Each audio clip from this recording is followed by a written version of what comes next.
Bonjour peuple congolais. Ngai Christian Bola bien maman ma peuple mon peuple souverain. Mais tu es awa na cadre vraiment il y a nation congolaise pour nous reparler makambo oyo Jean-Pierre Bemba alingi ko organisé à Paris alors que biso tozali ko préparer sur le map populaire. Donc ngai naza koloba Jean-Pierre Bemba alingi ko faire annuler donc sur le map populaire na biso alingi ko distraire biso na ba dispositif aujourd'hui parce que ba dispositif aujourd'hui oyo peuple congolais résistance combattant bazui ezali pona ko travailler par rapport à situation za na katamboka pona muto azali kuna alongwa pona muto azali kuna azali patron ya Jean-Pierre Bemba patron ya 26 candidats alongwa donc Jean-Pierre Bemba lingi ko ya ko distraire biso. Et puis Jean-Pierre Bemba c'est biso élément nouveau mon côté où le peuple congolais a évité. Donc il n'y a pas d'élément nouveau de leur part.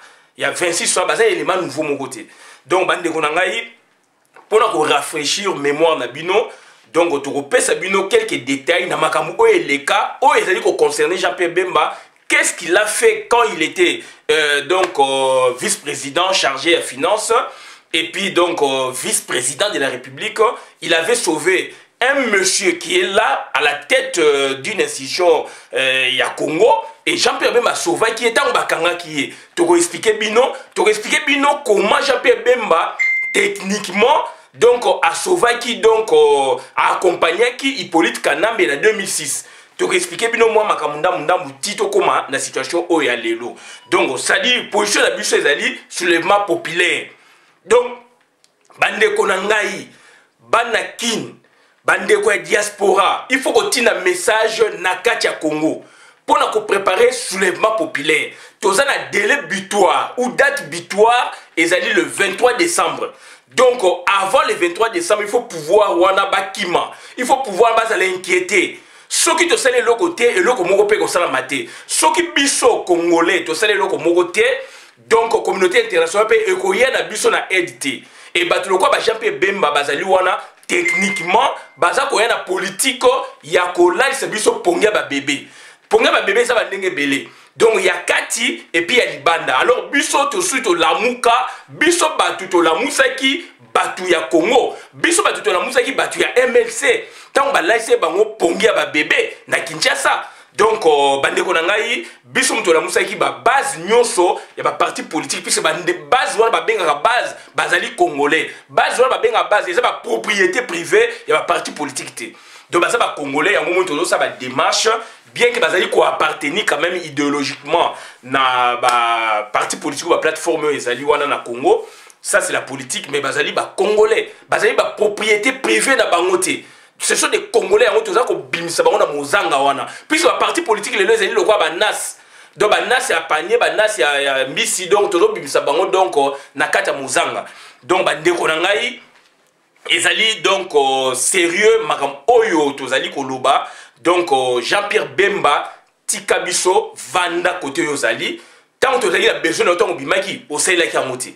Aussi la volonté oh ya yo non seulement ya yo volonté à ba mettre na yo puisque yo zali marionnette bazali ko téléguider donc voilà to compatir na malheur na yo mais on comprend ki en côté to ko linga ndeko za na kata boloko te na ndenge pe ba tshela ki na boloko mais to compatir na malheur wana obimi to sengi na yo Jean-Pierre Bemba ba vidéo na biso ezali to pesi situation 3 coups de force pour na yo se retrouver sinon la processus au élection aux alités vous comprenez qui bisoté puisque vous allez téléguider au salaire qui au yo sengela ko sala voilà situation to ça ngo lelo oyo olinga ko yo ka bisoté to bi sangisa batu aussitôt bimi Lucas Salamune sangisa ba congolais au sola na ba ndekono ya diaspora na ba ndekono ba résistant o tie koto na matoyi bande na misu. Ok, quand vous avez vu sur la TV5, tu as vu si tu as une vidéo, vous avez vu la TV5, na problématique ya Congo té. Ba mindele bozo la na ba journaliste, ba l'équipe ba journaliste na bisoti. Journalisme et citoyen et botami na diaspora na Congo pezali, ya diaspora encore makasi, ce sont déjà cultivés, baza ba topé baza ba mayele, baza ba cursus universitaire makasi. Donc, c'est-à-dire pour la plupart des cursus universitaires makasi il fallait au sangana na bango au kutana bango poser ba vrai problème ya Congo et à partir on a dit banga kocho na ben na parfait problème ya Congo na parfait situation Congo tant yo zalaki na prison puisque on va na prison il balo peso ba information mais c'est différent puisque yo zalaki na prison ou yaki enfermé et ça ne biso pas si mais biso toza na terrain to ko palper réalité à terrain to ebisi yo parti na yo wana ezali bien te ezali pépinière ya PPRD il faut o restructurer en ezali ki na droit na yo puisque eza parti na yo mais boza ko ya na makambu public ya mboka toza ko kuta na bino na côté public ya mboka d'où il faut te parler comment expliquer batno ba comme ko servir parti no comme ko servir na pépinière ya PPRD au web sanga parti politique na yo ba tu église na yo ba web sanga ke parti politique na yo donc église na yo ezali donc privé fait privé oui mais fait privé et comme public tant boko toucher makambo ya mboka agrément na bino bozaki yango na ba village na bino te na ba clan na bino te donc bandeko na ngai on doit s'entendre sur ça na yango toza ko senga na ba konzi ya l'état ya mboka oyo bazo ba disposition na bango to ko komela bango bazo ba disposition na bango puisque situation oyo ko bima kuna bakoza la responsable situation oyo ko bima na le 24 novembre ne yo beleli o lobela batu na Paris to lingelo ko na te toza ko senga na ba autorité ya France bazo ba disposition na bango puisque il y aura makamu oyo ko bima kuna ko za na mutu na bango to lingi Jean-Pierre Bemba te aya ko pesa biso discours na Paris tolingi Jean-Pierre Bemba avant dans la Belgique asala masolo na ndenga sala toza besoin discours Jean-Pierre Bemba te toza bana na été idéologiquement le masolo changea donc résistance ezali combattant bazali donc diaspora ezali o baza ko réfléchir ko leka ba parti politique ko leka donc ba association ezali ko réfléchir ko sa misa ko leka ba parti politique et puis batu bazali na diaspora bazali ko réfléchir ko leka ba politicien. Donc voilà, politique ezali pour la mukolo mwana teza pour tout le monde. Et donc à baba biloko wana ya ba kombo ngai boye ngai songolo ngai pakala nazali premier ministre nazali vice-président nazali président de la République na diaspora na résistance to biloko wana te. Donc bandeko na ngai tozali koloba yango donc parce que buzo beleki mingi et Jean-Pierre Bemba source na ya rebelle. Source na ya rebelle parti politique na ye donc rébellion et bomaki batu et sur le plan politique bazu ba mikano pona ba exempté ba disculper sur le plan politique juridique même et sur le plan maintenant moral éthique il y a des familles où ba perda ba membre na bango il y a ba famille na ba biloko wana na ba rébellion yé asala ki na ba ninga na ebele bazana pouvoir wana pouvoir les alliés les pouvoir ya bateau ba boma bateau et ça pouvoir makila et puis bateau bazali wana donc ba simbi pouvoir wana bazali ba paya bazali donc pouvoir moko libande yé koti na kata Congo et bateau bazali ko accompagner bango ezali ba Jean-Pierre Bemba et ba MLC ba UDPS ba boé UDPS tilo moi je précise UDPS tibala je précise donc voilà donc bandeko na ngai tozonga batu to travailler d'arrache-pied il y a des sous-fifres au bazali kolanda batu wana puisque baza kolia ba miette puisque yé tata na ye mama na ye moko baza esclave batu wana tata na ye mama na ye moko bazali batu oyo bazali ko déifier ko komisa batu wana banzambe na bango bisote ko tia bango au centre ya masolo na kati ya gestion ya cité comme tout le monde et na gestion cité tout le monde a droit na parole et la gestion cité bango ba gérer qui cité mabe donc soto lobito kenema na sens normal ya gestion cité batmine il faut pas l'écarter mais on est tolérant tolingi il faut to sangana to sola mais ba la biso ba discours ya dictature té ba la biso ba discours ko imposer bisoté boyebi Jean-Pierre Bemba makamalo baki et boyebi bino na ko rappeler bino qu'est-ce que Jean-Pierre Bemba n'a pas fait na Congo wana? Mutulokola Léon Kengwa Dondo, président de l'institution Munene Sénat, Aïbaka Mbongo 450 millions de dollars dans le régime ya Congo. Et procureur général de la République a fungola qui dossier Bakanga qui Kengwa Dondo, il fallait qu'il y ait des boloko. Je vous le rappelle. Bato ba yeba kité na sa ko yebisa bino et bimaka na internet na 2004 ngana sa na kati aw puisque 1 plus 4 de 2004 jusqu'à 2006 élection ekoya Dans la période où on a 2 ans, et bimaka na internet na ba journaux Kengwa Dondo bakanga qui est na procureur général de la République puisqu'il a détourné 450 millions de dollars. Je me répète, batu oyo bayebaki te naza koyebisa bino bato bayebaki bako témoigner totalaka na bango to monaka ngo bimaka na ba journaux et bimaka na ba internet partout. Kengwa Dondo, je me rappelle, je vous dis à nouveau, bakanga kaye na procureur général de la République sous le 1+4. Il a été entendu na procureur général de la République na Gombe na détournement à 450 millions de dollars. Alinga ke de boloko boyebi mutu oyo apexaki procureur général de la République atine boloko te. C'est Jean-Pierre Bemba, petit na Équateur. Jean-Pierre Bemba, qui a donné la relation, il a joué. Et Jean-Pierre Bemba, en tant que premier vice-président de la République, chargé à finance, à intervenir pour que Batika Kengo Adondo, ces voleurs-là, il a la tête, il y a l'institution Mounene, il y a Sénat. Azali Touti, d'un côté, Azali polonais, juif, d'autre côté, et donc de culture congolaise. Et donc la mauvaise culture, il y a pillage à Congo. Et aujourd'hui, il y a la tête de Mboka. La tête de Sénat. Présumé, ce qui est le président de la République a été en temps normal, il y a Sénat qui a pouvoir, il y a beaucoup de Mboka. Et Usir et Sali Bango, Bouzo Bekoti, on ne peut plus l'évoquer. Cet article, on ne peut plus l'évoquer, on ne peut plus évoquer Sénat remplacé. Et comme ça, il faut un dialogue, solo là. Puisque Azali complice Aïba Mbongo, 450 millions de dollars, Moutasova qui est petit na yé, il y a Équateur, Jean-Pierre Bemba, Oyo Lelo yo Azolinga Aya ko distrait Batu Awa. Ça c'est un exemple. Kengwa Dondo a demi-milliard de dollars. Et Bolingue Mboka les a développé en 2004, il a interpellé Bakangaye, donc Jean-Pierre Bemba a eu l'intervention Batikaye. Et Batika Kengwa Dondo, Lelo a comme président au Sénat. Ça c'est un fait. Kengwa Dondo a yibi mbongo combien de fois? Bakonza mboka wana ba yibi mbongo combien de fois? Et combien de fois donc mbongo wana ba yibi oh mbongo wana ngé ko servir, batonga makadame ngé ko servir, batonga bopité ngé ko servir, bafuta ba tu barrière zalate ngé ko servir na ba développement ya mboka songolo pakala. Et mais ce sont les mêmes gens na ba Bemba oh ba investi na libanda. Tant que dans Panama, dans les paradis fiscaux, ce sont les mêmes Américains qui vont tenir le système financier à monde, économique financier à monde. On a un documentaire. Ils ont fait les banques à Dubaï, ils ont fait les banques à Haïti, ils ont fait le Congo, tout ça, hors de où tu as les États-Unis d'Amérique. On a un documentaire en France. Le système, on a tout, ils ont la Suisse, tout ça, ils allaient toujours gérer les États-Unis d'Amérique.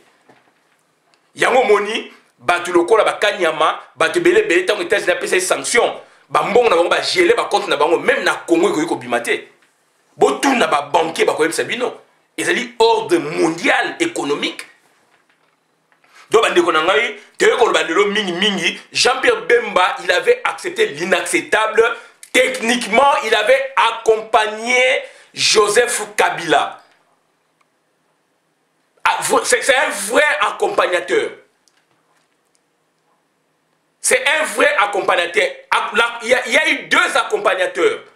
Accompagnateur politique, ou à Pessi Kabila pouvoir avant l'Israël, c'est Kizengana Palounaï. Accompagnateur technique, puisqu'il faut pas qu'il y ait une élection, il faut pas qu'il y ait une boé, donc bateau va boé qui élection. Baké dans la Cour suprême, là maintenant c'est la technicité juridique. Qui doit dire les droits, donc la Cour suprême doit dire les droits, et cette fois-là, c'est la Cour suprême qui sanctionne par un arrêt reconnaissant Joseph Kabila comme président de la République. Raison pour laquelle je vous parle de techniquement.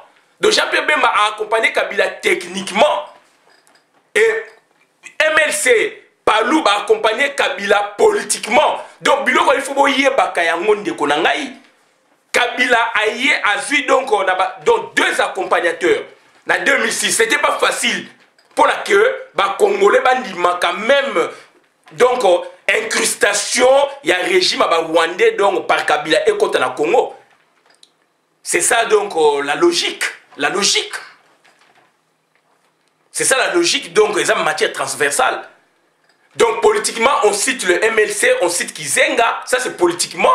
Donc, ils ont fait un pacte secret de Bayokanaki na CCC, pacte Moronengwana, Bayokanaki Ponake, Yea Kondima, Apesa Bokonzi. Alors, on a vu deuxième, ou à primature, c'était Jean-Pierre Bemba. Moni, Nadine na bango déjà, Bayokanaki, donc, tout power, Bazaï, Baza Mayele, Toloba, entre guillemets, Mayele et Mabe.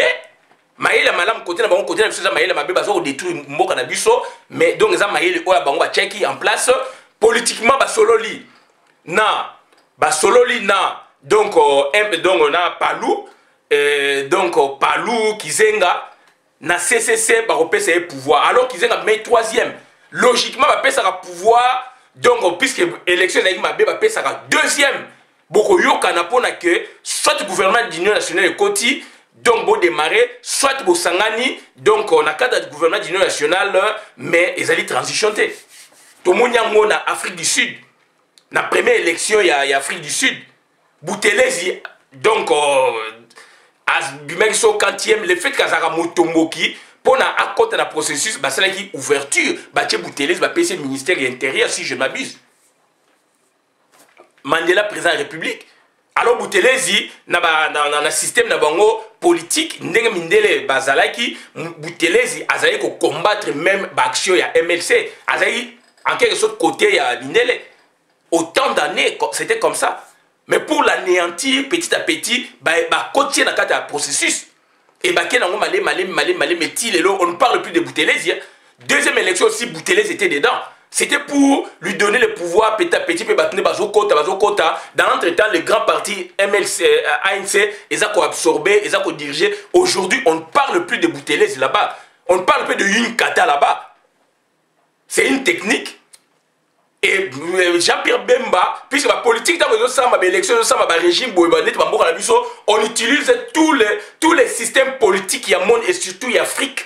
Bazako étudiant, on a un laboratoire, on a batu oyo. Bazako guider en sous-marin situation politique ya mboka na bino Congo. To bengi ba décideur. Ils utilisent tous les systèmes politiques ya monde et surtout ya ba contrainte ya ba Afrique. Proche Afrique centrale comme Afrique orientale, Afrique boé. Et je pense qu'ils ont pris le système ils ont mis donc ils ont mis à profit donc système ya Afrique du Sud. Yango Ines Lele est tombé. Voilà, donc il faut faire beaucoup d'attention. Jean-Pierre Bemba, techniquement, c'est un accompagnateur. Il y a 2006, après Kabila pouvoir, puisque c'est la justice qui sanctionne. Politiquement, c'est Kizenga qui a donné le pouvoir à Vanis, alors Kizenga était troisième. Troisième, comment expliquer troisième à son pouvoir? Troisième, on peut encore un système de l'élection qui bâclé. Troisième, c'est un système, lui Michel Bagina-Kati, pour ne pas faire ça, régime Ouana. Donc, on va dire troisième apprécié primature. 5 ans. Il y a un IDP, ça a besoin d'un 5 ans. Et il y a un IDP Chilombo, je précise. Et dans le cas de Chilombo, il faut associer Chimbala à Moutoumoro. Dans le siège, dans la même pensée politique. Au coup d'un côté, il y a Moi, Chimbala, Chilombo, à son côté, il y a Boutou et le Abimi Poissa. Dynamique politique, et celle qui est Chilombo Abimi Poissa. Donc, IDP, c'est Abimi Poissa. Donc, il faut une intelligence même artificielle, politique, pour comprendre le Congo. Et ça met sa fierté. Et c'est le même Jean-Pierre Bemba qui a aligné à se ressurgir les lois Abimi pour aller à message. Quel message? Alors il avait accompagné techniquement, cette fois-là, je parle de la justice, Cour suprême et la justice. Et le droit, ils vont dire les droits, ça c'est techniquement, donc ça c'est la Cour suprême.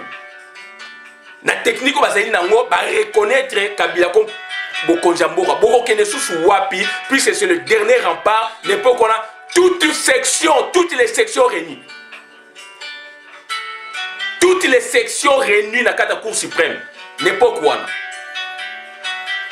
Donc, Borokende sous Wapi, donc, légitimer juridiquement pouvoir il y a Hippolyte Kanambe par Jean-Pierre Bemba Natua Kenaki ba légitimer politiquement pouvoir il y a Hippolyte Kanambe par le Palou donc c'est-à-dire Kizenga politiquement et il y a une contestation, ça ne suffisait pas, il faut qu'on ait juridiquement, d'où juridiquement maintenant. Donc c'est la sanction suprême, toutes les sanctions réunies et la Cour suprême a dit les droits par un arrêt reconnaissant ce monsieur président de la République au Kenya. Et qu'est-ce qu'allait dire maintenant Jean-Pierre Bemba vis-à-vis de la population? Alors il avait l'armée, il avait le moyen conséquent, il était fort et c'est un Congolais de surcroît. J'ai accepté l'inacceptable. C'est une grande dissertation politique, c'est une grande dissertation philosophique. Lobi banana ba kelas na biso ba kotanga kayango et ko lekaka na examen d'état. Et qu'on les caractères d'examen d'État, ça c'est dans la section littéraire, dans la section même la civisme et développement dans l'université, c'est une grande dissertation politique. Les autres temps ba dissertation, dissertation donc discours, tout ça dissertation fondée sur discours, il y a philosophe, discours, il y a politicien étranger, alors que chez nous on produit des discours aussi. J'ai accepté l'inacceptable. Ça, c'est une grande dissertation politique.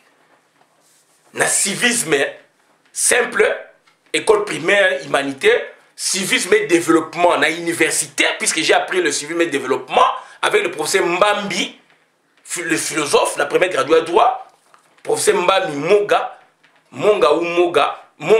donc première année de graduée en droit, civisme et développement. Et bateau à sa philosophie, histoire, c'est une grande dissertation politique. J'ai accepté l'inacceptable. Jean-Pierre Bemba. Donc il a accompagné techniquement. Ça c'est une grande intelligence cachée. Pour n'abord Longola, soupçon on a élection avant d'ici Hippolyte Kanambe. Et sur le même Jean-Pierre Bemba aujourd'hui, allié à la Busso, Masolo, Boé. Jean-Pierre Bemba a abîmé à dépôt de candidature. Alors, tu sais, Jean-Pierre Bemba, il y a 4 solo là. N'est tout mon dossier na yo, ngai précisément, n'est tout mon dossier na yo, donc jamais au côté dans le processus oyo. Donc il faut après le 23 décembre. Est-ce que Jean-Pierre Bemba yo kaibiso? Est-ce que Jean-Pierre Bemba a yoka kibiso? Bande konanga, mais allez-y comprendre. Jean-Pierre Bemba a tikali koyoka bisoti. Asali oye sengela kia sala. Bande konanga toloba nini na munoko nini. Ba moni lokwa ba leki batuna mayele o mayele ya politique mutaleka muto azalité. So mutaleka muto na politique, na mayele ya politique. Même États-Unis d'Amérique, donc, à cause d'un problème politique, à niveau international, même à niveau interne. Et tous les États-Unis, à niveau international, donc, à cause d'un problème politique, puisqu'il faut une super puissance, il faut ma première abimbolaka. Mais non, politique, ils ont une constance. Politique, donc, ils ont dynamique, ils ont évolutive, ils ont mouvante, ça change. Boni, politicien à 60, les lois politique à l'autre. Boni politique, il y a 60 les lots, toza ko zonge la biloko mususu et puis biloko mususu pe eza okokanate. Est-ce que les lots to komi na régime oyo tozali nango ya ba paekoti? Est-ce que na 60 ezalaki? Est-ce que la période de Mobutu ezalaki? Je préfère encore période wana que période oyo. Période oyo ezali ko boma Congo ko sisa Congo ko boma peuple congolais. Jean-Pierre Bemba za ko loba nini? Aza ko reconnaître maître naïe Museveni que abomaki batute a pia Congo te et l'équipe na ba chaîne Afrique na ba étanueke partout dans le monde entier. Cette fois-là, il est juste. Cette fois-là, il est juste, il est normal vis-à-vis de son maître. Il s'en fout des Congolais. Vis-à-vis de ses lobbying Oyo, Bazali, Batuya, Tuti Power. Pour le satisfaire, donc, Azali Moutou Oyo, à s'en foutre dans les Congolais. Azan a besoin de binoter. cette fois-là à côté na bulle moussou à côté na monde moussou sa raisonnement et tout ça là qui vidéo to monde Félix Akei kuna to lobi akeko détrôner donc Jean-Pierre Bemba yé pas côté na molongo et bon l'anda ba discours Félix akomoko bimisa bato mais il y a ça qu'on n'a pas de tortue na ese bino ako azako ya ako popola ako po déjà poukou azako soyo azako fula azako so meto kangiye na mandefu na yé Félix to laxi bino na monde ke azali na FCC to loba ki onta FCC bimi bato ba lobele biso n'importe quoi l'autre azali wapi il faut bien observer. Observation, c'est une méthode naturelle. Il faut bien observer. Et nous observer bien, c'est ma qualité. Il faut bien observer. Et vous aurez des réponses. Invalidation, bah valider était à foutre $100 000. Alors, diaspora en a besoin, bon, on peut sa action. À foutre $100 000, azali invalidé. Na condition ba invalidé qui est. Na mbongo oyaye. A otombokate ba komi ko sala ba réunion pour na baluka donc candidature commune ou donc candidat commun pour la opposition. Quelle maladie et ba banyango avant to lo ba ki eloko ko sala maté avant eza normalité. Botika ba agir na ba penser na bango na ba projet na bango. Non, c'était pour recentrer. Et déjà l'époque où on a invalidé, espère candidature commune avec un monsieur Margoulet, donc Vital Kamerhe. Et Vital Kamerhe, combien de fois ça, il a bêtise la politique à Congo, au Bango Bandimakaye toujours. Et Vital Kamerhe a sa caméra, il y a tout power. Bino, vous savez, il faut utiliser, Bino a tout power. Puisque Bolingi, vous savez, le Koso. Mais Vital Kamerhe a une caméra. Et à chaque fois quand il y a un problème, la concertation, la classe politique et la Sangana, il y a Zaliwana. Pourquoi vous l'acceptez, vous? Parce que vous allez au bang à tout part, puisque vous avez Moutoumoko. Moutoumoko ko jouer rôle naé. Ba invalider yo Jean-Pierre Bemba. Au lieu qu'on a Motomoki. Au bimisa ba makambo on est désobéissance civique donc ba soulèvement populaire ba boé tout travailler na concept wana non bozo même so en douceur boké Afrique du Sud mabe boké ne Suisse mabe boko ya boy mabe et le bombo fa na diaspora to boy biloko wana diaspora hier to zaki induit en erreur to zako bunda ezako ke na compte ya fait et tiens Tshisekedi. Il faut tout servir des renseignements à l'époque. Il fallait qu'on ait et c'était difficile. Puisque ce papa avait une aura telle que donc Bamine ba okwa na makamu oh ba ko chikuna to bu na baba ils abo bu na compte il y a eu de peste et Tshisekedi. Et to boy système wana ezonga mbalo. Et aujourd'hui donc na kata mu mutazana kari et Tshisekedi azate. Il y a quête, quelque chose, il y a processus pour avoir une personne qui aura une aura telle que à rassembler bateau et n'a les limité. Et toko lingango pe sikote. Toko solarana bino bien après le 23 décembre. Il faut processus tout le monde en tina souka, ça va produire quoi? Yo zanza metenga zanza mete donc on va voir après le 23 décembre s'il y a moyen. Oh, tu as sur la ranabino. S'il y a moyen, ce qui te ranabino vision moko. Et voilà, ça c'est la prudence. Et en politique, il faut en être prudent. Voilà. Donc, Nangna Banini, Jean-Pierre Bemba Ali ko étouffé action à soulèvement populaire. Batindie na tout power. A endormi le peuple congolais. Et à récit bichoté. A récit congolais. Biso dans un schéma soulèvement populaire, on toujours au sein à peuple soulèvement populaire, Bandeko il faut que panza ba symbole ya république.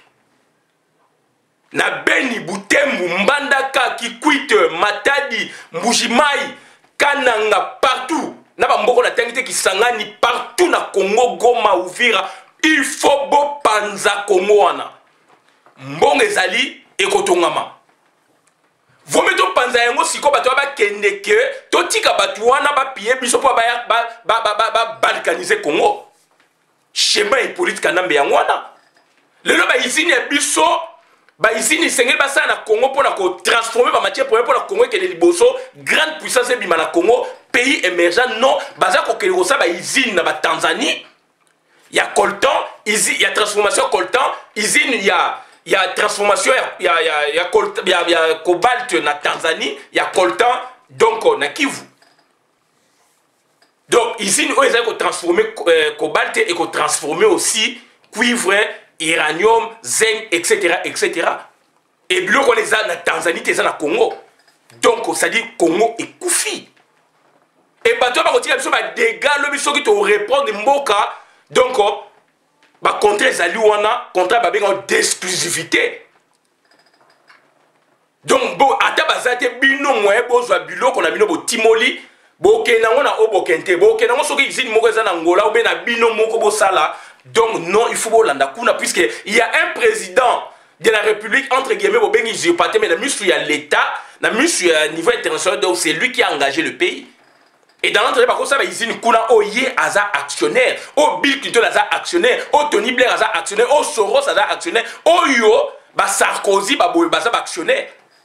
Il y a tout ça qui vidéo, donc ça c'est Baza qu'on paie ça déjà, qu'on décréter indépendance économique, au Yo et Sengela qui a 60, Solanango. Donc on comprend indépendance économique, Solanango, Boïti, ça indépendance politique.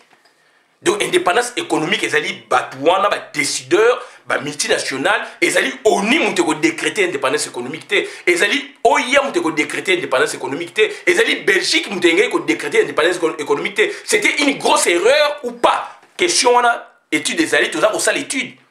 Est-ce que c'est un qui ex-colonisateur belge, t'as une conférence à table ronde à 60, basali politique to jouer économique, si il fallait ce que tu joues et qu'il y a un fiasco. Est-ce que Belgique a en mesure il y a indépendance économique? Point d'interrogation. Aujourd'hui, je peux me permettre de dire que Belgique aussi n'avait pas de moyens économiques, politiques économiques, il y a qu'on dit que Congo te peut une indépendance économique. Puisque ça dit donc bloc transversal, donc il y a dit économique, il y a Congo. États-Unis a ça, et ce sont des grandes sociétés. Grande société, firme mondiale. Oh, que Belgique, ça, dans Belgique, pays, firme mondiale, il y a Canada, il y a États-Unis, il y a Suisse, ils ont compté. Mais si quoi, politiciens à 60, ils avaient cette intention de boiter. Donc, discussion, mais il y avait cette discussion par rapport à Onga Zoloba, avec beaucoup de réserves, mais ce sont mes réflexions à moi. Donc, na 60 bakene pour la indépendance économique, mais en vain, puisque l'indépendance économique ne se décrète pas comme ça. Est-ce qu'il y a une erreur ou bonne volonté à politicien 60 va toucher quand même question? Ce n'était pas une erreur, mais ils ont osé obtenir pour que le pays n'ait pas démarré. Et cette fois-là, ils n'ont pas eu des réponses, donc des réponses escomptées, des résultats escomptés par rapport à la discussion, parce que ce n'est pas la Belgique qui décrète. Ce sont autre chose, ce sont des multinationales, des sociétés transnationales. La société des alliés, donc, transnationale, donc ça dépasse la Belgique et le monde entier.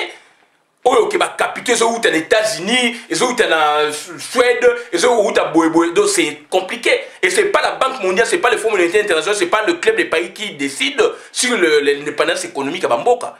Et aujourd'hui, moi, en tant que quelqu'un qui maîtrise les méthodes spécialisées, transdisciplinaires, les textes nous disent ça, et le terrain.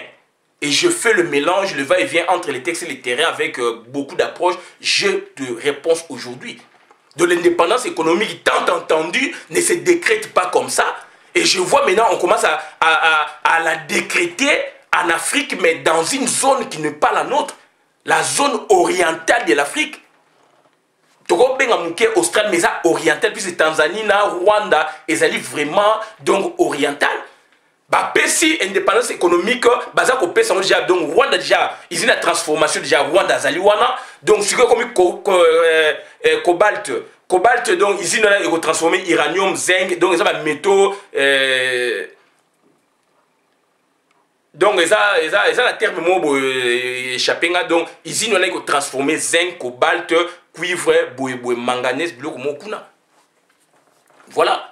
Donc maintenant, indépendance économique, au lieu que ça biloko Afrique centrale, au lieu que batiamo na Congo na biso, puisque tout ça na biloko tout, matière paye à biso non, bah boyi biso comme na dépendance économique. Donc par rapport il y a souci à 60, donc indépendance économique, seule la Belgique ne pouvait pas. Puisque Belgique et moi dépendent aussi de la société transnationale, les autres dans les États-Unis, d'où hors des autres à quelque part. Et aujourd'hui, lors de là, les autres dans l'anglo-saxon, dans la société anglo-saxonne. Il faut Angleterre décider, il faut donc aux États-Unis décider. Et vous voyez, il y a deux symboles. Côté ancien premier ministre Tony Blair, côté ancien président Bill Clinton. Donc Angleterre, États-Unis, tu vas décider. Et Batouami Balé Bazali, donc, conseiller bénévole. Il y a président rwandais. Ça, c'est une parenthèse. Donc, alors qu'on a des gens sur qui on comptait, Jean-Pierre Bemba,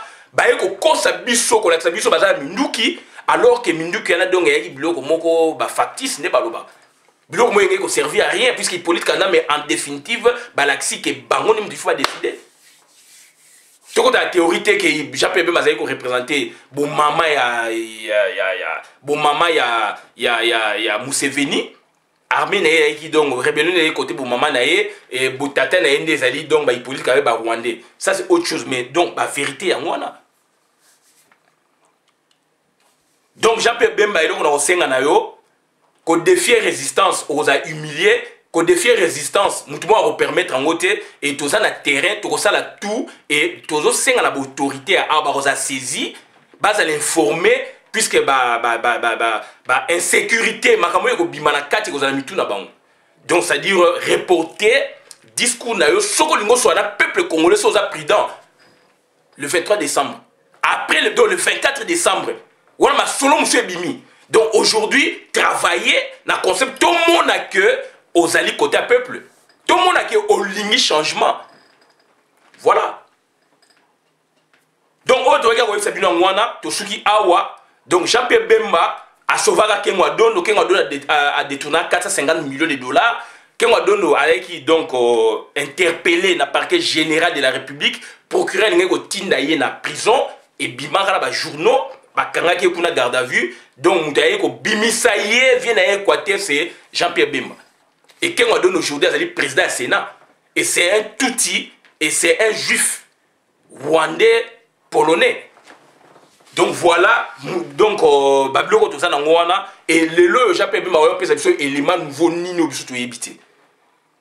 Bande qu'on a Jean-Pierre Bemba, aux aïe na place à passer, Congolais, l'axi diaspora, l'axi bolingo. Au lieu au balousi bolingo, au pessibiso donc désolation. On a dit TV5, on a dit Bobo, on a Internet. Puisque Internet est la base. TV5 est le baka. Le lieu où on soutient, pour nous, il faut l'en bango. Mais bien sûr, tu as la constance. Tu as chaque fois. Ça, c'est la constance. Tu vas dire, tu as Internet est ça qu'on loba. Et ça qu'on produit. Et ça qu'on produit, il y a solo journaliste, même il y a un monde qui produit. Puisque ça, on a besoin de Congolais. Et mine peut pas tangi. Ce sont des grandes universités dans lesquelles il y a journalisme et citoyen. Au lieu négligé qui. Au rose, l'équipe n'a rien. Tout ça peut complexer dans Bangoté. Problématique à Congo, so ba yé to lié à Bango. Makama Congo so ba yé ça ya biso to lié à Bango et puis to tangi pe. Bango ba yé c'est so makamo superficiel biso to yé ça makamo Bango ba yé biku tuti. Et au sein qui grosse erreur na celle qui réflexion on a et si on comprend nos zones internet et na retard. Si on a une perception ni alors que vous avez s'engager. Ce qu'on tire le processus wana, on s'engage qui la négation biso de la loba sur le map populaire, désobéissance, là on pouvait t'accepter na Paris, mais on peut pas t'accepter puis le discours nous a clarté. Vous avez un processus participatif. Au moins na wapi mutu ba invalider na ba condition mabe, ti le lo bozo la le loko wana. Candidat commun mabe, baboyebo mabe, vous donnez des conseils alors que aux alliés sous-soutés, ba invalider na ndenge encore d'après biso. Mais d'après biso des alliés systématiques. Et ça système vous a et vous incorporez dans cadre national nous quoi éviter votre caméra. Donc allez-y comprendre maraming ming to lobezate donc aux alliés premiers accompagnateurs techniques, yo aux alliés accompagnateur technique puisque aucun n'a Cour suprême alors les droits c'est une technique donc Palou yona MLC alors Palou donc ils allaient accompagnateur donc politique et en 2011 tout le monde est sous accompagnateur sous bimi politique et babangaki IDPS bangaisco au kende papa tisika bangaisco aux accompagnateur technique juridique la Cour suprême il y a kendagité mais il y a des accompagnateurs donc techniques ba caméra ba boye dans l'autre caméra azako kende azako za image ya papa Tshisekedi à travers son fils et son fils qui ne comprenait rien et or c'était un accompagnement technique puisque le droit c'est la technique et cette fois-là c'est la Cour suprême encore à Bimisi reconnaissant que Hippolyte Kanambe est présent en République. Boko Kenewa, c'est le dernier rempart, toute section réunie. Donc, on a eu donc, discours ou message ou rassemblement à Jean-Pierre Bemba, Awa na Paris, NON. NON, résistance des alliés, on a combattu les côté les meilleurs, to linga yangote. To za na besoin yangote. To sola kana batu bien après le 23 décembre. Là maintenant, to za na éclairage. Puisque la politique ou l'activisme politique, ils ont 5 ans d'abus, peut-être la paix, donc prudent. Et cette fois-là, c'est la prudence qui va jouer. J'ai dit, je vous remercie. On a eu la vidéo, on a compte la communauté. Merci à Christian Bolabiama, membre peuple, mon peuple souverain. Et cette fois-ci, tu porter étiquette, il y a nation, tout ça qu'on ensemble, bande konangai, donc tout ça, effort makasi, tout s'est surpassé. Et donc, ils ont trop MLC, Zali Pépinière. Tu es restructuré en haut. Na compte, il y a conseil en tant que ndeko. Mais ils ont fait privé. Fait privé, tant qu'ils ont bimana public, et comme ils ont continué surtout au bêta en haut. Il y a un autre qui loba siko. Autre qui loba en voilà, beaucoup de vidéos, madame, la compte à communauté. Merci. Soulèvement populaire, soulèvement populaire. Bit na bisangwana, sujet na bisangwana, il y a Mikolo, Jean-Pierre Bematika, bisou ma distraction. Merci.